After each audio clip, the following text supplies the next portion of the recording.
لیکن اس ساری بساط میں سب سے بڑے کھلاڑی کی انٹری باقی تھی، اور وہ تھا سعودی عرب، اسلام کے مقدس ترین مقامات کا رکھوالا اور مشرق وسطی کی سب سے بڑی طاقت۔ اگر سعودی عرب بھی مسئلہ فلسطین کو پس سے پش ڈال کر اس معاہدے کا حصہ بن جاتا تو پورے خطے کا نقشہ ہی بدل جاتا، اور پھر وہ ہوا جو اس سے پہلے 50 سال میں کبھی نہیں ہوا، سودے بازی شروع ہوئی۔ ریاض نے امریکہ کے سامنے اپنے مطالبات رکھے، نیٹو جیسے دفاعی معاہدے، اپنا ایٹمی پروگرام اور جدید ترین امریکی اسلحہ، سب کچھ طے ہوتا جا رہا تھا کہ ایک رات غزہ سے اسرائیل پر راکٹ داغ دیے گئے اور پھر ساری بساط الٹ گئی۔ حماس کے ان میزائلوں نے عالمی سطح پر بچھائے شطرنج کے اس کھیل کے سارے مہرے ایک پیادے سے ہی مار دیے، اور وہ مسئلہ فلسطین جس کو سب ختم سمجھ بیٹھے تھے، وہ مسئلہ فلسطین دوبارہ دنیا کی سینٹر آف گریوٹی بن گیا۔ حماس کی اس کیلکولیٹڈ موو نے سعودی عرب کو ایسے مشکل دوراہے پر لا کھڑا کیا جس میں ایک طرف اس کی تاریخ بدلنے والے شاندار معاہدے ہیں اور دوسری طرف فلسطینیوں کی حمایت چھوڑنے کی بھاری قیمت۔ تو سوال یہ پیدا ہوتا ہے کہ کیا اب سعودی عرب یہ قدم اٹھائے گا؟ حماس کی اس کیلکولیٹڈ موو کے بعد اسرائیل نے فیصلہ کر لیا کہ اس نے اب ابراہام اکارڈ کے راستے میں آنے والے ہر خطرے کو ختم کرنا ہے، چاہے وہ پیجر حملے ہو یا پھر حسن نصر اللہ اور اسماعیل ہنیہ جیسے رہنماؤں کی شہادت۔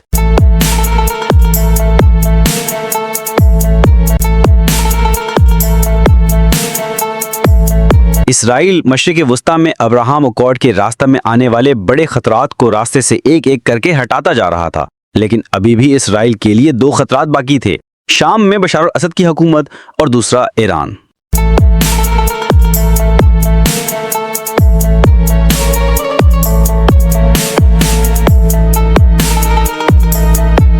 پھر ایک دن انتہائی ڈرامائی انداز میں شام میں بشار الاسد کی حکومت ختم ہو جاتی ہے اور وہاں آ جاتے ہیں جولانی صاحب، وہی جولانی جس کو دہشت گردی کی فہرست سے نکالنے کے لیے سعودی عرب نے ٹرمپ کے دورہ عرب کے دوران درخواست تھی۔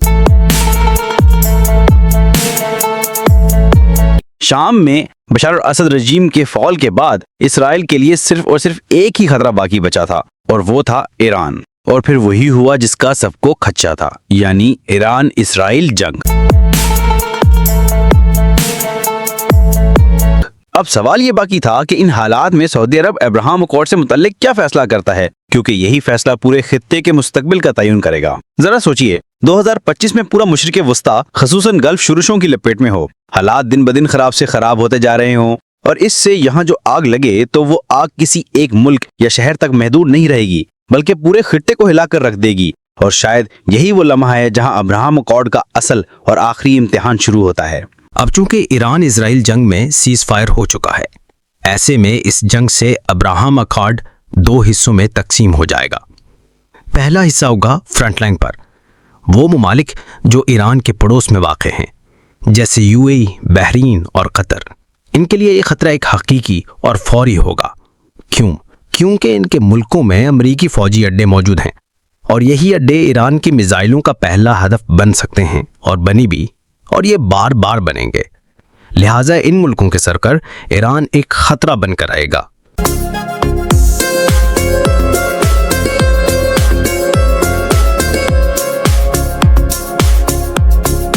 اور اگر یہ آگ زیادہ پھیلی تو سب سے پہلے اس آگ کے شعلے انہی ملکوں کو جلا کر خاکستر کر دیں گے۔ یہ ایک ایسی حقیقت ہے جو اس نئے نظام کی سب سے بڑی کمزوری ہے، اور ایک ایسی دھڑاڑ ہے جو کسی بھی وقت گہری ہو سکتی ہے۔ یہ تمام ممالک ناقابل یقین توازن قائم کرنے پر مجبور ہوں گے۔ ظاہری طور پر وہ جنگ بندی کی اپیلیں کریں گے اور امن کی باتیں کریں گے، کیونکہ انہیں اپنی عوام کے غیظ و غضب سے بچنے کے لیے یہ کرنا ان کی مجبوری ہوگی۔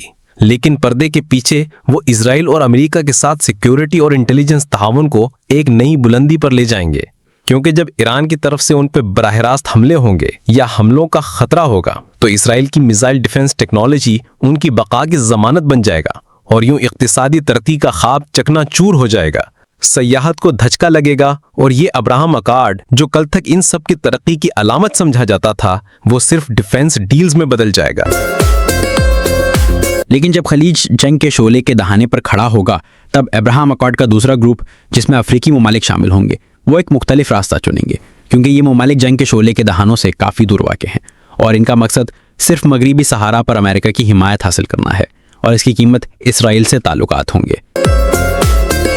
اور چونکہ اس میں ایران افیکٹڈ نہیں ہے، یہ افریقی ممالک اپنی عوام کو بیوقوف بنانے کے لیے اسرائیل سے اپنا سفیر واپس بلا لیں گے، لیکن تعلقات مکمل ختم نہیں کریں گے، کیونکہ امریکہ اور اسرائیل سے جو دفاعی اور اسٹریٹجک فائدے مل رہے ہیں وہ اتنے قیمتی ہیں کہ چھوڑنا آسان نہیں۔ ایک ملک جس کو ہم ابھی تک اگنور کر رہے ہیں وہ ہے ترکی۔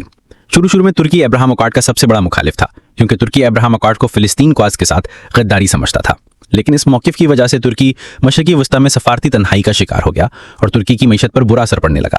چنانچہ ترکی نے 2022 میں اپنے موقف سے یو ٹرن لیا، جس سے ترکی کی گلف ممالک کے ساتھ تعلقات کی سرمری میں کمی آئی اور ترکی کی سفارتی تنہائی ختم ہوئی اور ترکی کی معیشت پر اچھا اثر پڑا۔ چنانچہ آج کی تاریخ میں ترکی ابراہیم اکارڈ کے حق میں کھڑا ہے۔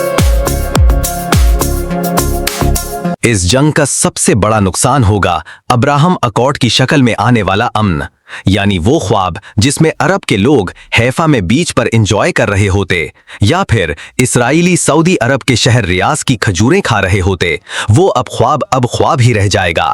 ایران اسرائیل جنگ کے بعد کسی بھی عرب ملک کا اسرائیل کے ساتھ کھڑا ہونا اپنی عوام کی ناراضگی یا وہاں بغاوت کو جنم دے سکتا ہے۔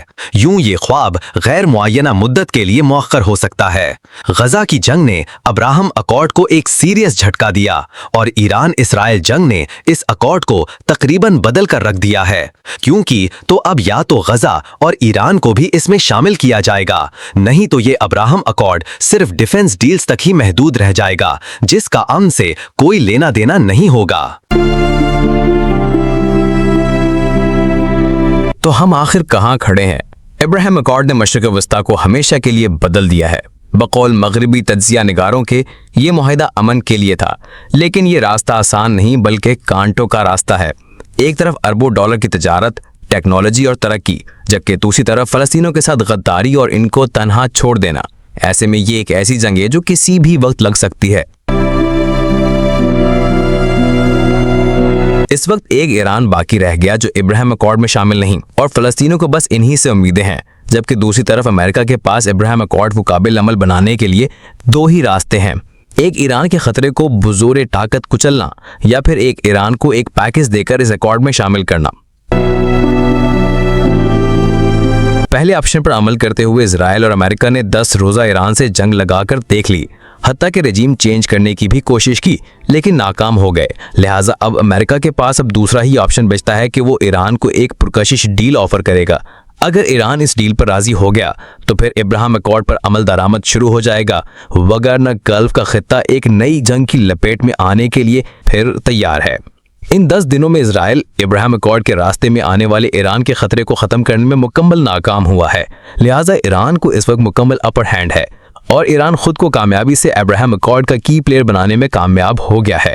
ایران کے اسرائیل پر جوابی حملے نے عرب کی عوام میں ایک نیا جوش بھرا ہے، جس کی وجہ سے عرب لیڈرشپ پر اب ابراہیم اکارڈ کو منوون تسلیم کرنے پر سخت قسم کا پریشر ہوگا۔ ان کو بغاوتوں کا خطرہ ہوگا، عرب لیڈرشپ کو سخت قسم کی ریزسٹنس کا سامنا کرنا پڑے گا، کیونکہ سو کالڈ امن کا منصوبہ اشرافیہ کا ہے اور اس میں عوام کو بالکل شامل نہیں کیا گیا۔ ابراہیم اکارڈ پرانے مشرق وسطی کے نقشے کو ماضی کا قصہ بنا چکا ہے اور ایک نئے مشرق وسطی کا سورج طلوع ہونے والا ہے، جس میں خطرات بھی ہیں، دوستیاں بھی ہیں اور نئی دشمنیاں بھی۔ یہ سب پلان کرنے والا شاید یہ سوچ رہا ہے کہ کہانی ختم ہونے والی ہے، لیکن کہانی ابھی ختم نہیں ہوئی، اس کا اگلا باب ابھی لکھا جانا ہے، کیونکہ اس کے اثرات صرف مشرق وسطی تک محدود نہیں رہیں گے، بلکہ یہ دنیا کو ہلا کے رکھ دے گی۔ اور اس ساری گیم میں امریکہ اسرائیل کے ساتھ ساتھ ایک خاموش کھلاڑی ابھی باقی ہے، چین، جو کہ بہت سوچ سمجھ کر اپنی چال چل رہا ہے۔ چین کا مشرق وسطی کے لیے کیا منصوبہ ہے؟ اس نے ایران اور سعودی عرب کو ایک میز پر لا کر ایسے امریکہ کو حیران کیا، اور چین کا اگلا پلان کیا ہے؟ یہ سب جاننے کے لیے ہماری اگلی ویڈیو ضرور دیکھیں۔ ہمارے پیج کو فالو کریں اور لائک کریں اور سی فرسٹ پر کر لیں، تاکہ ایسے مزیدار سے کانٹینٹ سے کہیں محروم نہ رہ جائیں۔